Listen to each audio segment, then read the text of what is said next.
আল্লাহ যদি আমারও দয়া করে, আমি যদি আপনাদের প্রতিনিধি হইতে পারি, ইনশাআল্লাহ কথা দিয়ে যাচ্ছি, রাজার বাজার নয়, চুনার বাজার চাঁদাবাজদের গুম হারাম কইরা চাঁদাবাজি বন্ধ করে দেবেন ইনশাআল্লাহ। কারণ চাঁদাবাজদের কোনো ধর্ম নাই, চাঁদাবাজ চাঁদাবাজেই, দুর্নীতিবাজ দুর্নীতিবাজেই। তারা ধর্মকে ব্যবহার করে, কিন্তু তাদের ইনসাফ না থাকলে, নীতি না থাকলে সে কিসের মুসলমান? কথা বলেন ঠিক কিনা?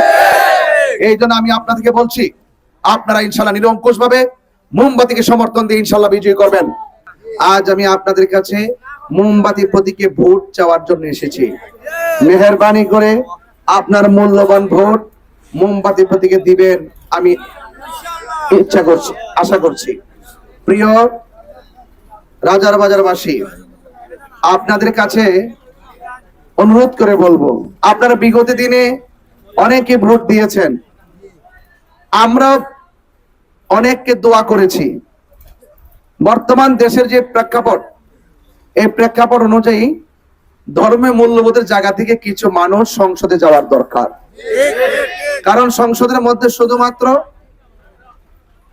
আমরা যেভাবে আলাপ আলোচনা করতে শুনি, এই দেশে যে ইসলামী মূল্যবোধ আছে, এই দেশের সকল মানুষের যে নিরাপত্তার কথা ভাবতে হবে, চা শ্রমিকদের সাথে যে অর্থনৈতিক বৈষম্য করা হয়েছে, এগুলো যে দূর করতে হবে, এবং মানুষকে মব ভায়োলেন্সের মাধ্যমে রাষ্ট্রযন্ত্র যেভাবে অস্থির হয়েছে, মানুষকে ধর বলে মব ভায়োলেন্সের মাধ্যমে যেভাবে মেরে ফেলা হচ্ছে, এবং সাধারণত কিছু হলেই মানুষকে মানে এমন ভাবে অস্থির করা হচ্ছে মামলা বাণিজ্যের মাধ্যমে, এইগুলো এইভাবে যদি চলতে থাকে, একটা দেশ কিন্তু আগাতে পারে না। দেশকে তো বাঁচাতে হবে, দেশের মাটিকে বাঁচাতে হবে, দেশের মানুষকে বাঁচাতে হবে। সেই জন্য আপনাদের কাছে অনুরোধ করব, আমরা দেখি সংসদে যারা যায়, মানে যারা দলে থাকে, তারা দলের এমপি মন্ত্রী কখনোই উচিত কথা বলে না যদি তার প্রধান রাগ করে। এইটা এইভাবে দেশ চলবে না। দেশের দায়িত্ব পালন করলে জবাবদিহিতা লাগবে।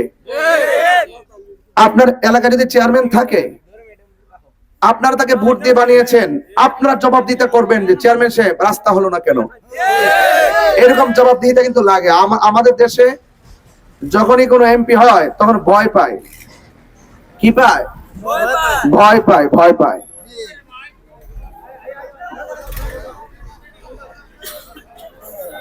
আমরা ভয়ের রাজনীতি চাই না, আমরা শান্তির রাজনীতি চাই। আমরা কাউকে ভয় করে চলবো না, আমরা সকলকে ভালোবেসে কাছে টেনে এনে সম্প্রীতির মাধ্যমে শান্তির বার্তা ছড়িয়ে দিয়ে দেশের কাজ করতে চাই।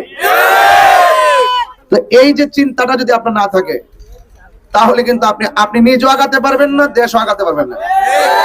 আমরা দেখি যারাই ক্ষমতা আসে, তাদের দলের লোক অনেক ফ্যাসিলিটি পায়, আর যারা প্রতিপক্ষ থাকে তারা সেই ফ্যাসিলিটি পায় না। বরং কি করা হয়, 5 জন যদি অন্যায় করে 50 জনকে মামলা ঢুকাই দেয়। আমি রাজার বাজার দাঁড়িয়ে বলছি, যদি আপনাদের দোয়ার সমর্থনে আমি যদি আপনাদের প্রতিনিধি হতে পারি, মিথ্যা মামলা ভুয়া মামলা দিয়ে যাদেরকে জেলখানায় পাঠানো হয়েছে অযথা, যারা কোনো দোষী না, তাদের পক্ষে আইনি লড়াই করে ইনশাআল্লাহ তাদেরকে বের করে নিয়ে আসবো। আমি পক্ষ বিপক্ষ বুঝি না। আমি মনে করি যারা আমাকে ভোট দিবে তারাও রাজার বাজারের, যারা আমাকে ভোট দিবে না তারাও রাজার বাজারের। একটা ভোট তার অধিকার, একটা ভোট তার ইমানি দায়িত্ব, সে তার ইমানি দায়িত্ব প্রয়োগ করেছে। আর আপনি ক্ষমতায় এসে আপনার প্রতিপক্ষকে মামলা বাণিজ্যের মধ্যে জড়িয়ে দিয়ে তার সন্তান থেকে তারা কেড়ে নিলেন, জেলখানায় পাঠিয়ে দিলেন। এই জন্য আপনাদের জবাবদিহিতা করতে হবে। এইভাবে রাষ্ট্র চলে না ভাই। যত কথাই বলে, এই কথাগুলো সংসদে বলে না। সংসদে কেউ তুলে দেন, অনেকে ভয় পায় যদি আবার আমার বিরুদ্ধে মামলা হয়, অনেকে ভয় পায়। আরে সৎ সাহেব নিয়ে সবাই যদি দাঁড়িয়ে যান, যদি আপনি দাঁড়াতে না পারেন তাইলে না আপনি শেষ। আর যদি সব সময় সকলকে নিয়ে শান্তি আর সম্প্রীতির মাধ্যমে আপনি দাঁড়িয়ে যান, তবে আপনি আমি বাংলাদেশ। এই জন্য আপনাদেরকে বলবো, দেশের সুরক্ষায়, দেশের সার্বভৌমত্ব সুরক্ষায়, ধর্ম সুরক্ষায়, দেশের মানুষের অধিকার, চা শ্রমিকদের কথা ভেবে এবং মেহনতি মানুষদের কথা ভেবে আমাদেরকে আপনাকে কথা বলতে হবে। আরেকটা কথা বলে শেষ করব, বাজার ব্যবসায়ী রাজার বাজার আছে না? রাজার বাজার আছে কিনা? দেখবেন যে দল ক্ষমতায় আসে আপনাকে কত প্রকার জিম্মি করে, কত প্রকার সাদাবাজি, কত প্রকার কি আল্লাহ যদি আমারও দয়া করে, আমি যদি আপনাদের প্রতিনিধি হইতে পারি, ইনশাআল্লাহ কথা দিয়ে যাচ্ছি, রাজার বাজার নয়, চুনার বাজার চাঁদাবাজদের গুম হারাম কইরা চাঁদাবাজি বন্ধ করে দিবেন ইনশাআল্লাহ। কারণ চাঁদাবাজদের কোনো ধর্ম নাই, চাঁদাবাজ চাঁদাবাজেই, দুর্নীতিবাজ দুর্নীতিবাজেই। তারা ধর্মকে ব্যবহার করে, কিন্তু তাদের ইনসাফ না থাকলে, নীতি না থাকলে সে কিসের মুসলমান? কথা বলেন ঠিক কিনা?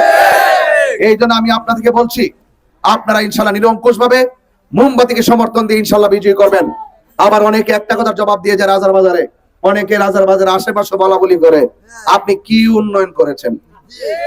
আপনি যা আইলেন ব্রাহ্মণবাড়িয়া থেকে, দুলাল ভাই বলে গেছে এটা আমার অধিকার, এটা আমার সাংবিধানিক অধিকার। কথা বলেন ঠিক কিনা? তো এই কথার জবাব আমরা আগে দিয়ে দিছি।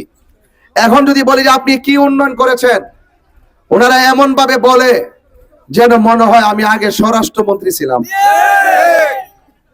আমি যদি দেশের ক্ষমতায় প্রতিনিধি না থাকি, আমার কি সাধ্য আছে কাজ করার?